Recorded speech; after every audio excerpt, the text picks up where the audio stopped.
کہ جس نے دل سے جو مانگا اس نے اس سے کہیں زیادہ عطا کیا۔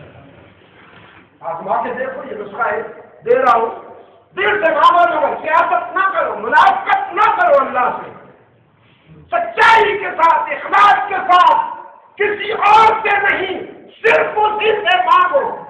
تو تمہیں حیران نہ کر دے تو مجھے سامنے آ کر کہنا کہ تم نے جھوٹ کہا، وہ تمہیں حیران کر دے گا۔ عزیزان گرامی، آپ کے شاندار ماضی کے حوالے سے میں نے چند مناظر آپ کے سامنے اس لیے رکھے ہیں کہ آج میرا وطن جس ابتلا اور بحران کا شکار ہے، میں سنجیدگی کے ساتھ یہ محسوس کرتا ہوں کہ اس کے پیچھے وہی لابی کام کر رہی ہے جس لابی نے میرے پاکستان کو دو ٹکڑے دیے۔ پاکستان، مسرتی پاکستان کو توڑ دیا، جس لابی نے، جس کے ایک اہم کردار نے باقی پاکستان کی نماز جنازہ پڑھنے سے انکار کر دیا، اور جس کے نتیجے میں پاکستان کے پہلے وزیر اعظم نواب علی احمد خان مرحوم نے اعلان کیا تھا، یا یہ سوچا تھا کہ میں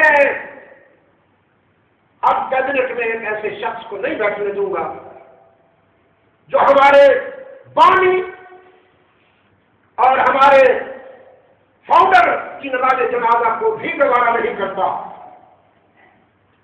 اور پھر یہ سوچنے کے چند روز کے بعد لیاقت صاحب میں نواب لیاقت علی خان کو گولی کا نشانہ بنا دیا گیا۔ ایک مصنوعی کردار کو سامنے لا کر وہی گولی مار دی گئی، لیکن جو اصل قاتل تھا اسے بچا لیا گیا، وہ جہاں سے آیا تھا نہیں چلا گیا واپس۔ یہ تسلسل ہے میرے قومی نقصانات کا، یہ تسلسل ہے میرے وطن کے نقصانات کا، جو آج بھی جاری ہے۔ میں یہ ماننے کے لیے تیار نہیں ہوں کہ کوئی مسلمان اور کوئی پاکستانی نماز پڑھنے والوں کو نظر آتش کر دینا گوارا کرے۔ میں یہ سمجھنے اور ماننے کو تیار نہیں ہوں کہ کوئی مسلمان اور پاکستانی بچوں، عورتوں اور بوڑھوں کو نظر آتش کرنا گوارا کر لے۔ میں یہ حرکت ماننے کے لیے تیار نہیں ہوں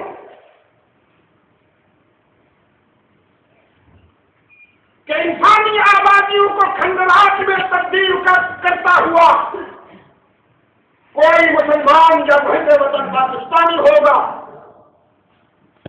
یہ کام اسلام دشمن لابی کر رہی ہے، پاکستان دشمن لابی کر رہی ہے۔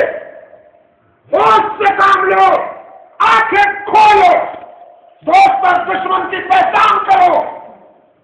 تمہیں یہ لہجہ کس نے دیا ہے؟ تمہیں یہ انداز بیان کس نے دیا ہے کہ جب بھی کوئی ایسا واقعہ ہوتا ہے تو تم کہتے ہو کیا یہ اسلام ہے؟ تمہیں کس نے کہا ہے کہ اسلام ایسے کام کرواتا ہے؟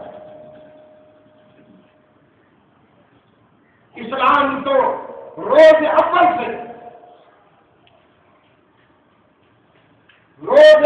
سے اسلام مظلوم بنتا ہے، ظالم نہیں۔ اس کی پہچان مظلومیت ہے، اس کے قائد کے دانت توڑے جاتے ہیں، اس کے قائد کے سوشل بائیکاٹ ہوتا ہے، اس کے قائد کے راستے میں کانٹے بچھائے جاتے ہیں، ہفتوں تک آب و دانہ نہیں پہنچنے دیا جاتا، اس کے رضاکاروں کے سینوں پر بھاری پتھر رکھے جاتے ہیں، پانی نہیں پینے دیا جاتا۔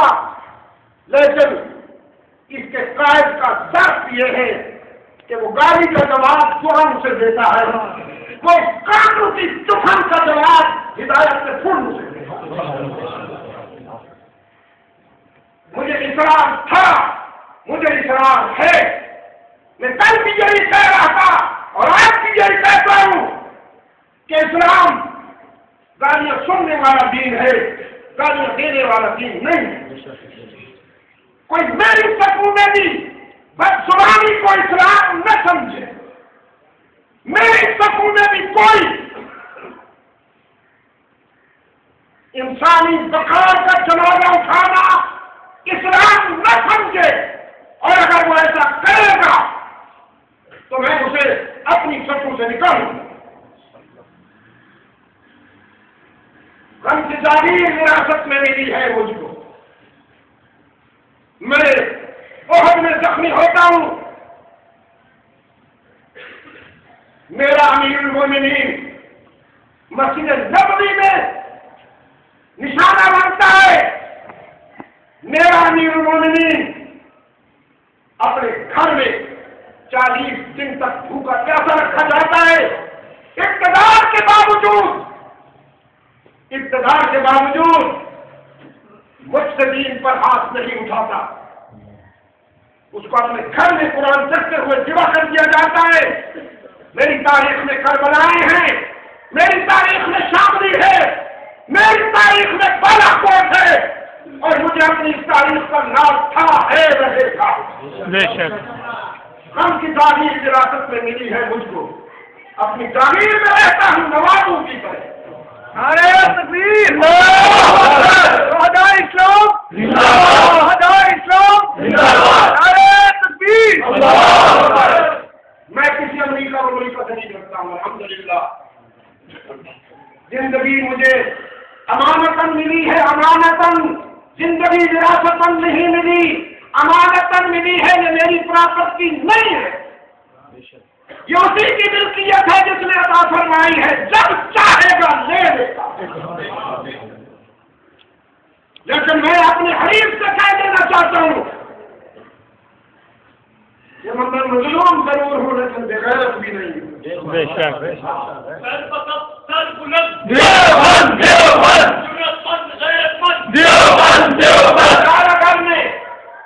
چارہ نے مجھ پر چکرا تھا سمجھ کر ناتما، چارہ نے مجھ کو چکرا تھا سمجھ کر ناتما، میں ذرا تڑپا تو ٹکڑے ہو گئے زنجیر کے۔